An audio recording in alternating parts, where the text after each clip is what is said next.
आई काय करताय? आणि आज आपण सोप्या पद्धतीने मेथी वड्या बनवूया. ठीक आहे. मेथीची भाजी आपण नेहमीच खातो, पण अशी वेगळ्या पद्धतीने मेथी वडी कधी बनवली आहे का? मग ती आज बनवूया. त्यासाठी मेथी स्वच्छ धुवून कापून घेऊया. मेथी आपण ना जास्त मोठी पण नको आहे आणि बारीक पण नको आहे, थोडी मीडियम साईजमध्येच कापूया. आता मेथी वडीसाठी वाटण करूया.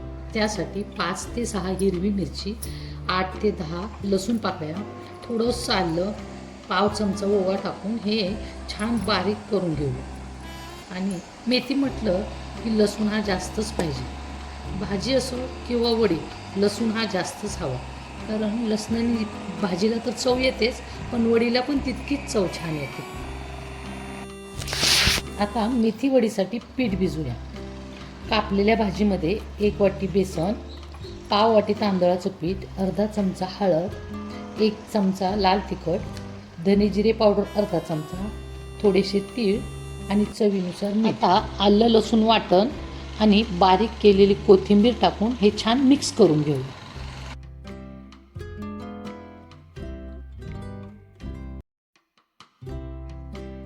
आता पिठामध्ये 2 चमचे तेल टाकून थोडं थोडं पाणी घालत पीठ सैलसर भिजवून घेऊया.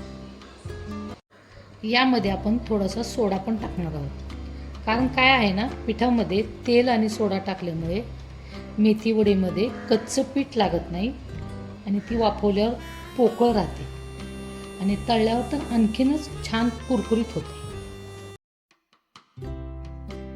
तर आता आपण यामध्ये थोडासा सोडा टाकू. ह्या मेथी वड्या आपण थोड्याशा वेगळ्या पद्धतीने वाफवणार आहोत. दरवेळेस चाळणीवर वाफवतो, पण यावेळेस आपण ग्लास कुकरमध्ये ठेवून वाफवणार आहोत. त्यासाठी ग्लासाला थोडंसं तेल लावून त्यामध्ये तीळ टाकून घेऊया आणि अर्धा ग्लास होईल एवढेच पीठ टाकू, कारण शिजल्यानंतर ते फुगून वरती येते.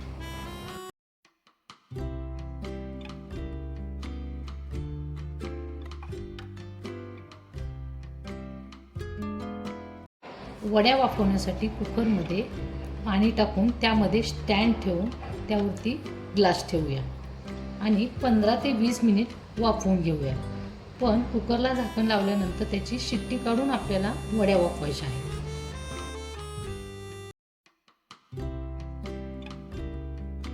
आता 15 मिनिट झालेत. 15 मिनिटात आपल्या वड्या वाफवून तयार झालेत.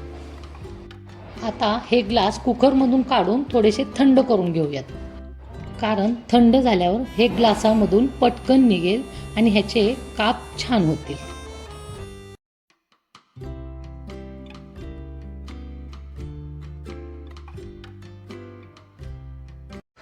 आता वड्या कट करून घेऊया आणि कट करताना आपण जास्त पातळ पण नको आणि जास्त जाड पण नको, मीडियम साईजच्या करूया, म्हणजे त्या तळताना पण छान तळतील आणि नंतर थंड झाल्यावर कुरकुरीत राहतील.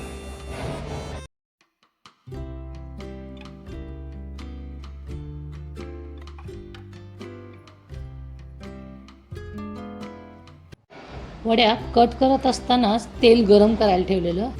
आणि हो, वड्या तळण्यासाठी तेल आधी कडक करून घ्या आणि नंतर गॅसच्या स्लो फ्लेमवर तळून घ्या.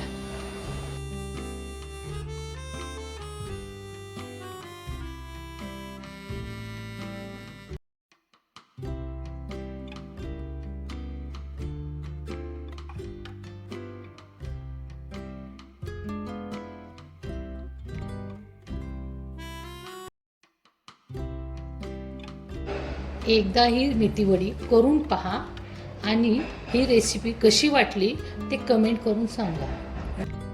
अशाच नवनवीन रेसिपीसाठी अनुकृती किचन चॅनलला सबस्क्राईब करा.